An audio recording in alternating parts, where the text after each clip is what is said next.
I'm looking for the perfect layperson's prayer book.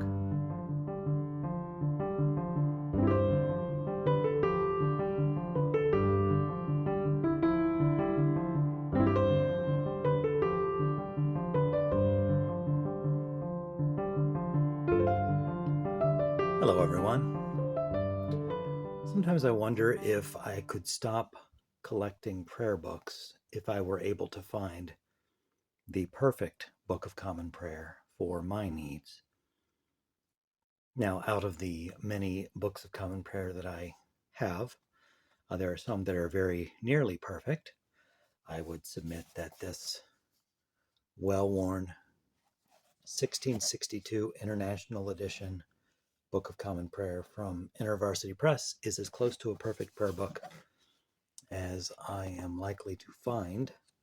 But when I say perfect Book of Common Prayer, what I mean is something that is maximally useful for my purposes and does not include things that are not useful for my purposes.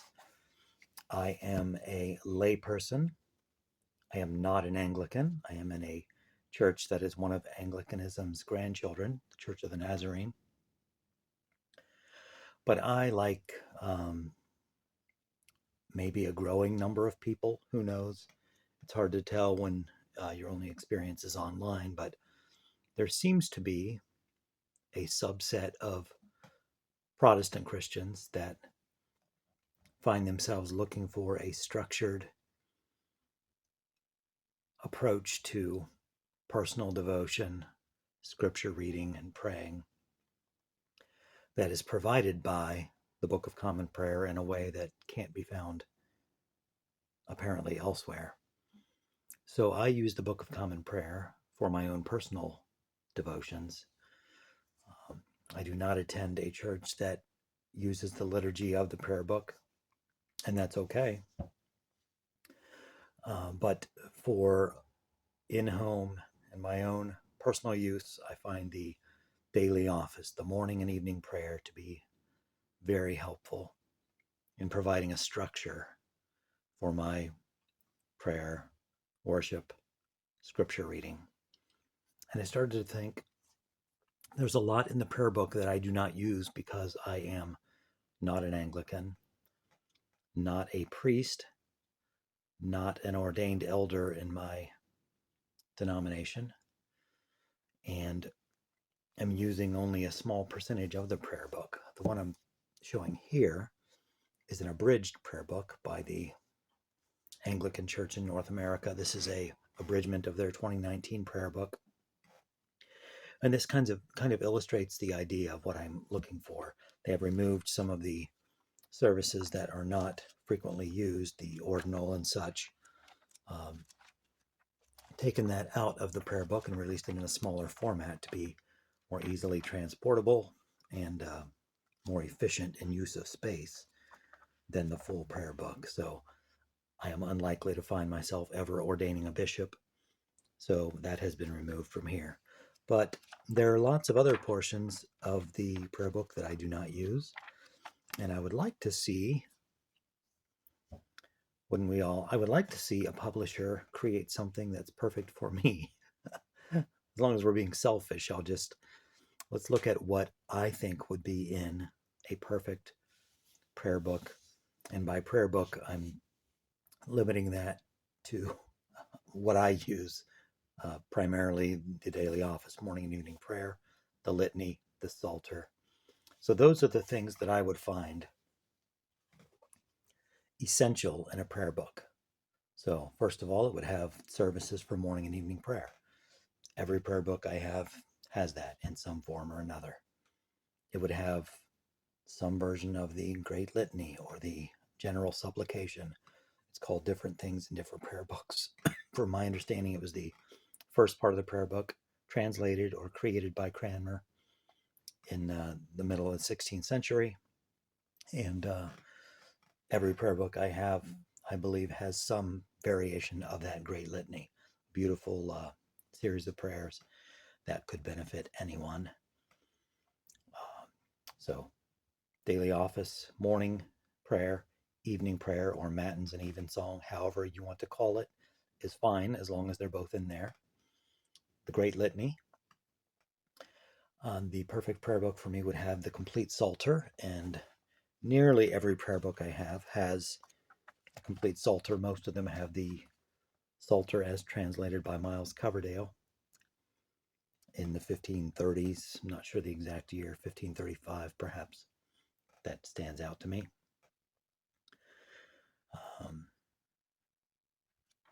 But the complete Psalter, not an abridged Psalter, but the complete Psalter. And it would have a calendar of lessons to be read throughout the year, on every day throughout the year. So in this one, for instance, there's actually a few varieties of calendars at the back. A 1-year calendar and a 3-year calendar. As long as I'm being selfish and expressing my wants, it would be a 1-year calendar, similar to that which was restored in this International Edition prayer book at the beginning, the calendar from the 1662 prayer book, which has a certain number of saints' days and special holy days, but significantly reduced from the Roman Rite.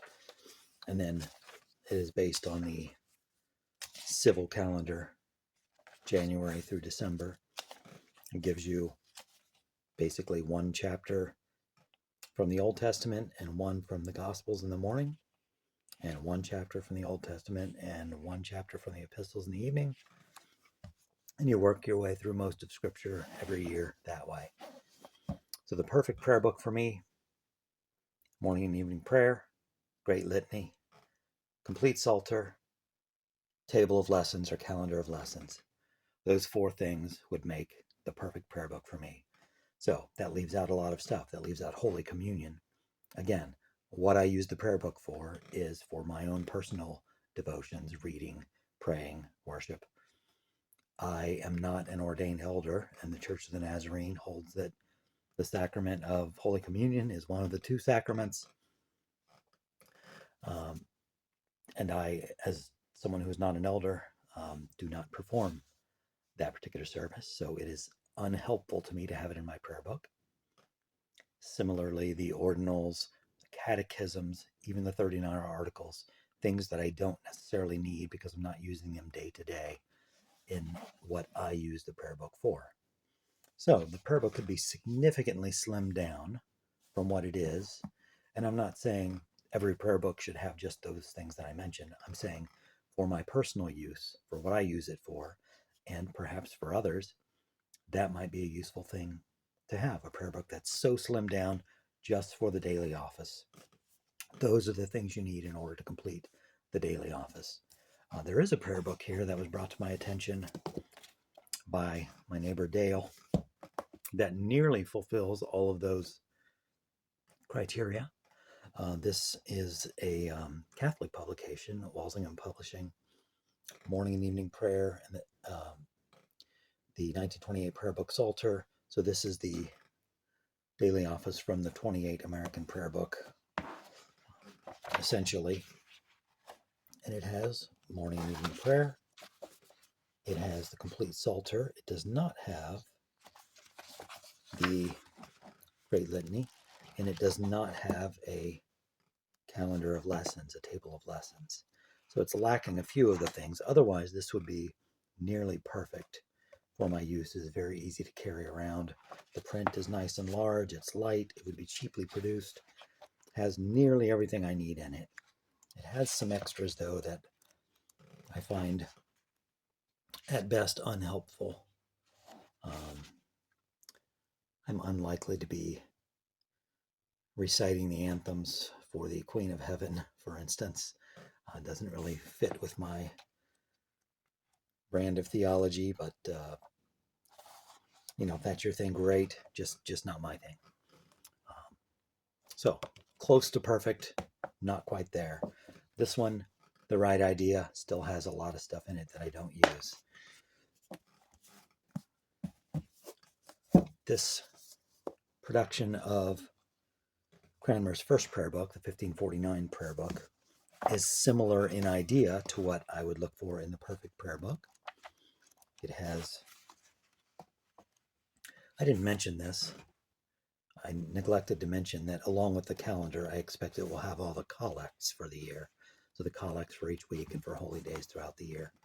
Don't need to have the readings for Holy Communion because Holy Communion wouldn't be in it. So I'm going to go through that list again. Morning and evening prayer, great litany, complete Psalter, calendar of lessons or table of lessons, and all the collects for the church year. I didn't mention that final thing. This does have those collects. It, however, includes catechism. It has the litany, which is great. It has these occasional services, burial of the dead, visitation of the sick. It's basically it's a complete prayer book and ordinal and everything else. Well, actually, it doesn't have the ordinal, now that I mentioned that. The 1549 did not include that. But it has these occasional services there, matrimony and such, that I could do without. Also, this, at least this printing of it, did not have a calendar. I'm not sure if the 1549 prayer book came with a calendar, a table of lessons, or not. I'll have to go back and look at my Oxford edition of that for that. But I like the form factor here of this book. It's a small hardcover, would be relatively inexpensive to produce. Who is it that printed this one? I don't remember. Arthur James, Morehouse Publishing, Harrisburg, Pennsylvania. I like the form factor. The print is nice. It's got red rubrics. Terrific. That would be in my perfect prayer book, but is negotiable, I assume. Large print is really not negotiable at this point in my life. So I like the form factor. I like the simplicity of it. Just has some extras I wouldn't use, and a few things that I think it ought to have, which it does not. Also does not, at least this printing of it, does not include the Psalter. So that would be a negative for that. And then here we have John Wesley's prayer book. This is 1940s, I think, or 1950s reproduction. 1956. And again, like the form factor, it'd be nice if the rubrics were in red, but this is a further, not abridgment, but some paraphrasing and some, it's been edited from John Wesley's original prayer book, Sunday service book. And this is lacking for a few reasons, in that it has, in place of the full Psalter, it just has a psalm or two for each Sunday. His prayer book was designed primarily for use on Sundays, as his traveling Methodist ministers found that most useful. But it also has the Holy Communion, which again wouldn't be in my, I guess it wouldn't be called a Book of Common Prayer, my perfect book, but more of a daily office book. So, and this one also, by the way, has musical notation to the canticles and such, which is negotiable. Might be nice for some. Doesn't ruin it for me. So there you have it. I'd like somebody out there with money or connections or both work on a prayer book for me that would have the services for morning and evening prayer, so the daily office. It would have the Great Litany or the General Supplication, whatever you want to call it. It would have the complete Psalter, and that can be Coverdale's. I even am fond of this new Coverdale, or whatever they're calling the kind of the renewed Coverdale in this ACNA book. That would be all right too. Morning and evening prayer, Great Litany, complete Psalter, table of lessons, and collects for the church year. Those 5 things in a hardcover Ribbons or no ribbons, I don't really care. I can add those. And a hardcover with red rubrics, I would give you my money right now for that. If someone's aware of a prayer book like that, let me know. I've not found it if there is one, but I would pitch in my money for that type of a book, just for the convenience of it and the efficiency and no wasted pages, wasted on me, that is. Anyway, that's my perfect prayer book or service book. Maybe you have different ideas. What would you have in your perfect prayer book? Um, in fact, maybe they could have all those extra things. This just occurred to me. This is free. This isn't part of my original thinking, but they could have it like this common prayer I have here, where it's bound up not with the hymnal. Can you even see that? Well, that's having a hard time. There we go. Rather than with the hymnal, it would be bound up with perhaps, wish I could separate these. I know I can. There we go. Maybe the Psalter would be separate from the office book, or everything I want in it would be in one book, and then you could have the ordinal and the catechism and whatever else you might want in a book that you could attach if you wanted, but leave separate if you didn't. How's that for an idea? Maybe too much. Keep it simple. You're probably right. All right, if you know of such a book, let me know.